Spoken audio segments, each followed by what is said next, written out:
Welcome back to Carneades.org. Today we're going to be continuing with our series, Dumbfounding Definitions, Dizzying Distinctions, and Diabolical Doctrines, a series sorting through some of the jargon of philosophy. In this video we're going to be answering the question, what is Panpsychism?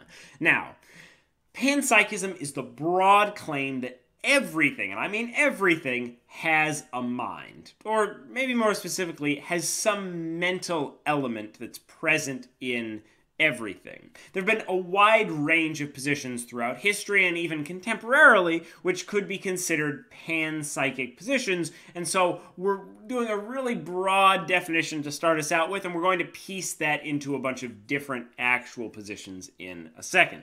And this position can go all the way back to looking at the pre-Socratics and even kind of traditional beliefs that existed in a lot of societies. In this video, we're going to look at a number of historical positions and a number of contemporary positions which could be classified as panpsychism. And then we're going to look at an argument for and an argument against the kind of most popular contemporary version of the position. Let's get started. So first off, we're going to look at a wide range of positions. The first one we'll look at is Animism. Now, animism is frequently considered to be more of maybe a religion or a mythology than anything else, but because it shares a central tenet with panpsychism, namely that everything has kind of a mind or a spirit, we're putting it here. So all things have human-like or greater levels of consciousness, intellect, and mind. It's the idea of saying that tree over there, there's a spirit inside that tree, and it knows what I'm doing, and it's conscious in some way, maybe at a human level, maybe at a greater level, maybe it's a tree god, in fact, in there that has a greater intellect or understanding, or the whole forest has a spirit, that river has a spirit related to it. This is something that's very common in very old religions, the idea that everything has a little bit of consciousness in it, which fits as panpsychism, though probably is classified more as a religion than a philosophy.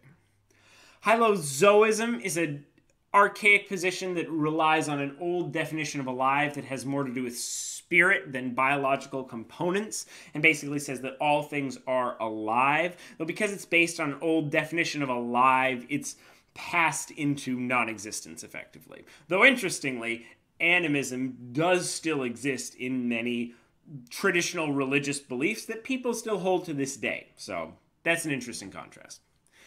Pantheism is the claim that everything is God. Not everything kind of has a little god of its own in it, but everything is God. Under some versions of this, notably Spinoza's, the physical world is in fact the mind of God, and therefore mental. That's a bit confusing. We won't go into that position too much in depth here, but that's the basic idea. Everything is God. Everything is God's mind, and so everything, of course, has mental states and mental properties because everything just is mental. You also have panentheism, which is a claim that God is present in everything. God is omnipresent. And so because everything has a little bit of God in it and God is conscious, everything has a bit of consciousness in it. Namely, the part of it that is God. Because God is omnipresent, consciousness is omnipresent because God is conscious. You also have pancognitivism, and now we're kind of moving into some more modern positions, though this is going to be an unpopular one. This says that thought is fundamental and everything thinks. This might fit in with some of these older other positions that fit better maybe under religion than something else, because saying that my tape measure or my cup think in an important way seems to be a stretch. And this seems to be maybe the straw man position that some people, when they're first arguing against panpsychism, are arguing against, because they say, well, of course a proton can't think. Of course this coffee can't think. Those don't make sense. However, this is contrasted with Panexperientialism, which is much more traditionally what people are defending, or some version of this is what people are defending nowadays when they say that they're defending panpsychism.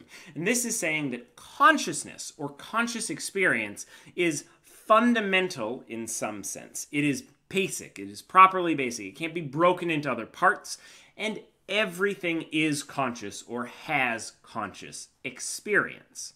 Note that we're not talking about having complex mental processes. We're just talking about being conscious, being aware, that feeling of being you and having experience in some way.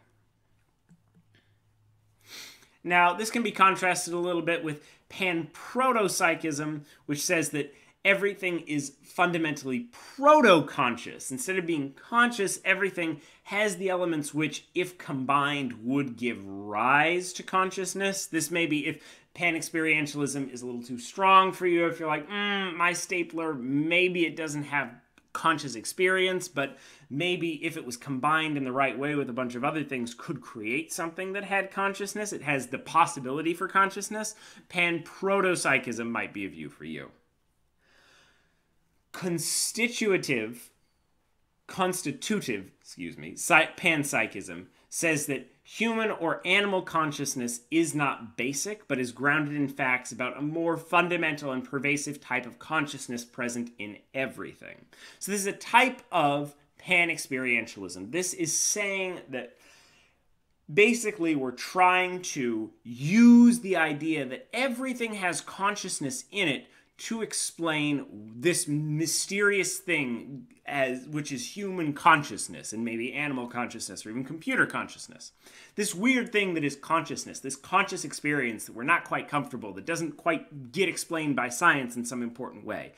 What we're going to explain it as is we're going to say that, well, everything is conscious. It's not actually something that's unique to humans. What's unique to us is that the way that those conscious pieces are put together in some special way to create this phenomenon which is human consciousness. Okay? And that's, of course, contrasted with non-constitutive panpsychism, which is human or animal consciousness is basic or fundamental and not based on other fundamental kinds of consciousness. So we can't break our consciousness down into the consciousness that everything has. It's still saying that everything has some kind of consciousness, but they're saying that that's a very different kind of consciousness than what we're talking about when we're talking about like human conscious experience, the thing you're having right now. When we go into Constitutive Micropsychism, and this is probably the most popular version of Constitutive Panpsychism, which is probably the most popular version of Panexperientialism. So this is digging down a bit deeper, but getting quite popular, or getting to be one of the main theories that a lot of philosophers these days are proponents of. This is saying that human or animal consciousness is based on facts about consciousness of the smallest possible particles. So we're taking the microparticles, the smallest particles of consciousness, and based on properties about the way those happen, we create this thing of consciousness based on the arrangements of those particles, or based on their relationship to each other, based on how they interact, something, and we'll understand why that's so difficult to articulate in a second. Based on that, this different kind of consciousness arises, but that different kind of consciousness isn't new. It's actually, its constitutive parts are those little bits of consciousness that are everywhere and exist in everything. We're not special in some way.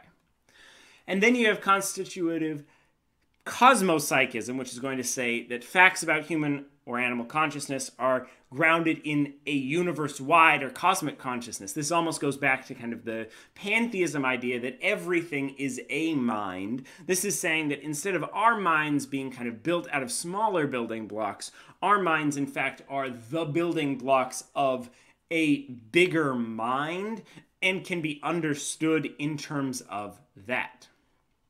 All right? Whew, that's a lot of different positions. To understand why we have these different positions, or why someone would even accept panpsychism in the first place, let's take a look at an argument for it. So, Thomas Nagel famously put forward a version of the following argument. This isn't exactly what he said, but it's a version of that. In support of panpsychism as a solution to what David Chalmers would later decree the hard problem of consciousness. Basically, the problem that consciousness is weird. That consciousness is something we can't quite quantify in science. You could have one thing that was conscious and one thing that wasn't conscious, and they could act in all the same ways. They could do all the same things. It's not something we can test for, and yet it's something we experience every day and is, in fact, necessary to having experience in the first place. So, the argument would go something like this. The matter that makes up humans, or conscious beings, is not different from any other matter in terms of what it is made of. My brain is not made of special physical materials that make it conscious. If you were to take apart my brain even while being conscious, you wouldn't find some special magical particle in there that makes it conscious. Pretty intuitive. Mental states, like being conscious or being in pain, are real properties of some humans. We're saying that mental states are actual things that are there. It's not just arrangements of physical objects. Consciousness is really there. The hard problem of consciousness is a real problem. There is some important difference between a philosophical zombie, for example, and a person that's not a philosophical zombie. All of the properties of humans are derived from the properties of their parts. Basically, I can't have some property that wasn't in some way derived from the properties of my parts. That all the things that put me together and make me up define or can be derived into the properties that I eventually have. You might have some trouble with this premise. You might say, well, you have a lot of small bricks, but you can make a really big wall. It might be a little concerning, but you say, well, that's derived from maybe the number of bricks that are there as opposed to the property of the bricks themselves, but someone might have a bit of a problem with that premise. Someone else might have a problem with the premise that mental states are real, but that's just going to be an opposing position in philosophy to the position that Nagel's putting forward. And finally, mental states cannot be derived from physical properties alone. So this is basically saying that the state of I believe X or I am in pain is not going to be derived from or explained wholly in just the physical states of my brain. Mental states cannot be derived solely from physical properties.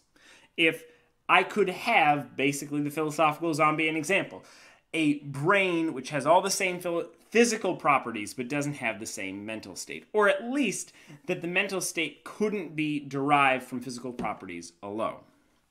Therefore, from all of that, we would conclude that all matter must have mental properties because I am made up of the same matter of all things. I have some amount of mental states. Those mental states have to come from some mental properties of the things that I'm made of, and I'm made of the same stuff that everything else is made of. So, everything has to be mental. You might not buy that for a number of reasons, but here I will give you one huge objection to this argument. And it comes from our good old friend, William James. So an objection named the combination problem is one of the most significant objections to the modern panpsychist, particularly the Constitutive Micropsychist. Whew, I'm having trouble with that word today. Though it has been more clearly stated in modern times, it can be traced back to William James himself. Basically, this objection states that the panpsychist cannot account for how many small consciousnesses could form and combine into a larger one. That doesn't make sense. Mental states and experiences seem importantly different from each other, and there's no clear explanation of how smaller mental states or smaller consciousnesses would combine into one and create a big human consciousness. It doesn't seem to make sense if you hooked two human consciousnesses together, they could create one bigger consciousness. Consciousness seem importantly distinct and separate. That's what makes them importantly unique. For example, it might be clear in the physical world how gears could combine or parts of a clock could combine and be put together into a clock. But it's really unclear what it means for pieces of consciousness, for objects that have some level of low-level consciousness to combine and be put together in the right way to create consciousness, and why putting together a stapler doesn't create a fully human conscious being, but putting together a brain or a full body might. That's one of the concerns. You can also object to any of the number of the premises in Nagel's argument in a number of ways. What do you think? Does everything have some mental properties? If so, how do they combine to form conscious minds? Or do they even do this? Is human consciousness importantly different from the consciousness or the minds that exist everywhere? If not, how can you explain consciousness arising from objects which are not conscious? It seems like it's really weird for consciousness to just suddenly have started to exist when animals evolved to a certain point. Skeptics' answer is simple, of course, doubt that consciousness exists in the first place or question all of the premises of the argument. But I'm curious what you think. Write your answers in the comments and watch this video and more here at Carneades.org, and stay skeptical, everybody.